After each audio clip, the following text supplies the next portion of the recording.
Toilet गले ज्वलन कष्ट एवं रक्त पड़ुछि एवं आपण भाबुचंती यह सामान्य प्रॉब्लम अटे एवं आपे आपे ठीक होई जिवो हेले सत कथा हला एही सामान्य प्रॉब्लम पाइल्स रो स्टार्टिंग सिग्नल होई पारे।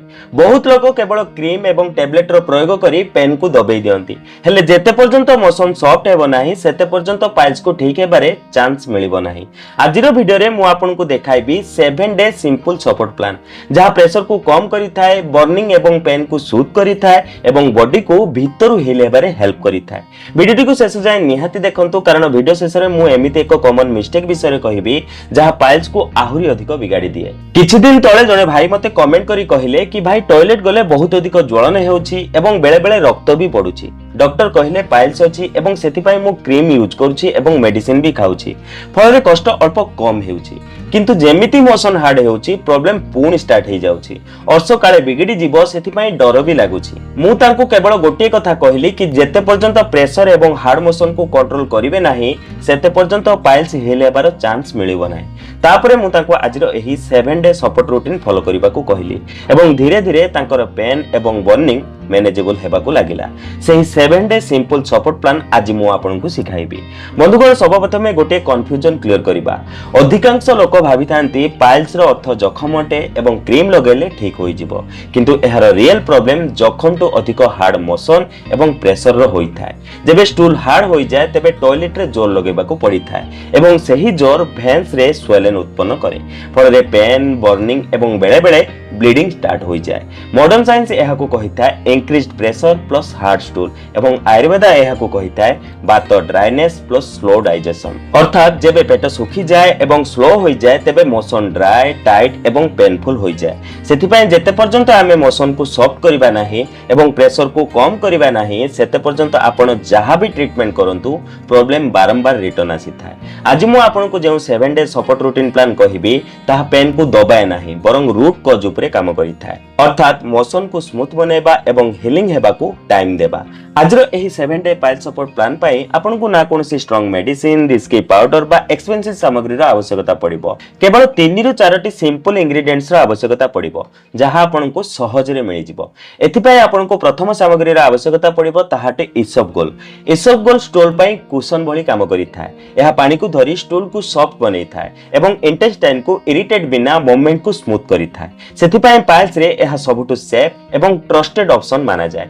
द्वितीय सामग्री आपनको एथिपाई आवश्यक मुनक्का बा कला किसमिस। मुनक्का केवल कॉन्स्टिपेशन पाई नुहे बरं एहा बॉडी को भीतरु ठंडा एवं नेचुरल लुब्रिकेशन देई थाए। जेउ लोकन को पाइल सहित बर्निंग एवं वीकनेस भी रही थाए सेमानक पाई मुनक्का बहुत हेल्पफुल अटे। तृतीय सामग्री आपनको एथिपाई आवश्यक देसी गाय घियो। घियो एही प्लान रो साइलेंट हीरो अटे। एहा इंटेस्टाइन को गिरिश करी थाए स्टूल को स्लाइड देबारे हेल्प करी थाए एवं जोड़न बिना हिलिंग प्रोसेस को सपोर्ट करी थाए। चतुर्थ एवं शेष सामग्री आपनको एथिपाई आवश्यक 1 कप गरम पानी बा क्षीर। गरम लिक्विड डाइजेशन को एक्टिवेट करी थाए एवं इसबगोल को काम करिया पई परफेक्ट मीडियम देई थाए।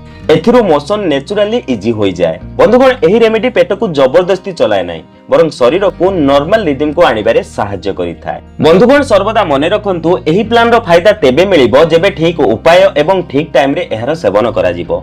राति रे सोइबा पूर्वरु 3 रु 4 टी मुनक्का को एक ताटिया पानी रे पकेई राति सारा भेदिया पई छाडी दियंतु। सकाळु बा राति रे एही रेमेडी रो यूज करिबा पूर्वरु आपण एहाको भलो भाबे मास करि दियंतु।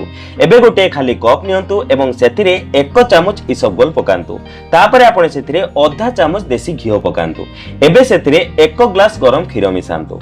तापरे आपण सेथिरे मास करि रखिथिबा मुनक्का को पकेई दियंतु। एबे एहाको भलो भाबे मिक्स कर दियंतु। मिक्स करिबा परे तुरंत आपण एहार सेवन करंतु कारण इसबगोल को अधिक समय पर्यंत भेदेई रखिले ताहा फुली जिवो। सेथि पई मिक्स करिला परे तुरंत आपण एहार सेवन करंतु एवं तापरे 1 ग्लास नॉर्मल पानी पुणी पियंतु। एही रेमेडी को राति रे सोइबार 30 मिनिट पूर्वरु सेवन करंतु एवं कंटिन्यू 7 दिन पर्यंत फॉलो करंतु एवं जदि आपनको कॉन्स्टिपेशन भली समस्या पुराणा अटे तेबे 10 रु 14 दिन पर्यंत मध्ये आपण एहाको कंटिन्यू करि परिबे। एहा सहित दिन सारा पर्याप्त मात्रा रे पानी रो सेवन करंतु एवं टॉयलेट करिबा समय आदौ प्रेशर दियंतु नाही। यह हिलिंग पाए सबुठ अधिक इंपोर्टेंट पार्ट अटे सेति पाए एही कथा सर्वदा फॉलो करंतु। यार सेवन करिबार 1 रु 2 दिन भितरे मोशन अल्प सॉफ्ट फील हेबो एवं जलन कम हेबो। 3 रु 5 दिन भितरे यार सेवन करिबा परे सकाळो मोशन पाए आ प्रेशर देबाकू पड़िबो नाही। बर्निंग पेन नोटिसेबली कम हेबो एवं मॉर्निंग रूटीन अल्प इजी लागिबो। 6 ରୁ 7 दिन एहार सेवन करिबा परे मोशन स्मूथ हेबो, इरिटेशन कंट्रोल हेबो, ब्लीडिंग रो चांस कम फील हेबो। बंधुगण सर्वदा मने रखंतु एहा कोनोसी ओवरनाइट मैजिक नुहे, बरं बॉडी को नॉर्मल रिदम को आनिबार प्रोसेस हटे। Consistency equal to result. जदि आपण एही रेमेडी रो रिजल्ट आहुरी फास्ट करिबा को चाहुचंती तेबे आपणको डेली रूटीन रे एही गोटे बूस्टर स्टेप निहाती ऐड करंतु। सकाळ उठी 1 ग्लास गरम पानी निहाती पियंतु एवं दिन रे 2 थर 10 ରୁ 15 मिनिट वॉक निहाती करंतु। एथिरु डाइजेशन एक्टिव होइताय एवं मोशन को नेचुरल सिग्नल मिलिथाय। एही समय आपण किछि सपोर्टिव डाइट मध्ये फॉलो करंतु, जेमिति कि एही 7 दिन रे आपण अधिक वेजिटेबल एवं सलाड रो सेवन करंतु। अमृतभंडा एवं नाशपाती भଳି फल आपणको डाइट रे शामिल करंतु। एहा सहित बहुत अधिक राग, फ्राइड जिनिस एवं अल्कोहल आदि एवॉइड करंतु। गोल सिंपल अटे, स्टूल सॉफ्ट रखंतु एवं प्रेशर कम करंतु। एहा सहित जदि आपणको हेवी ब्लीडिंग, सीवियर पेन बा डिजीनेस भଳି समस्या अछि तेबे डाक्टर को परामर्श निहाती नियंतु। एही प्लान कोनसी मेडिकल ट्रीटमेंट रो रिप्लेसमेंट नुहे, बरं एहा एक सपोर्टिव नेचुरल रूटीन अटे। शेषरे जदि आपण पाइल्स रो पेन, बर्निंग बा ब्लीडिंग पय चिंतित अटंती तेबे एही 7 डे सपोर्ट प्लान को ऑनेस्टली फॉलो करंतु। हेले सर्वदा मने रखंतु एहा कोनसी मैजिक नुहे, बरं एहा बॉडी को हीलिंग हेबा पय चांस देबार उपाय अटे। जदि वीडियो टी यूजफुल लागे तेबे गोटे लाइक निहाती दियंतु, कारण आपण को गोटे लाइक आउ काहा को रास्ता देखै पारे।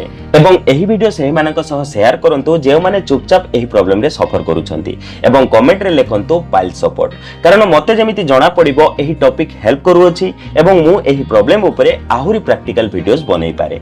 एमिति प्रकार सिंपल सेफ घरोई उपचार पय चैनल को सब्सक्राइब निहाती करंतु। तेबे बंधुगण आज पय एतिकी पुणी देखा हबो नूतन सुंदर अध्याय सह। धन्यवाद।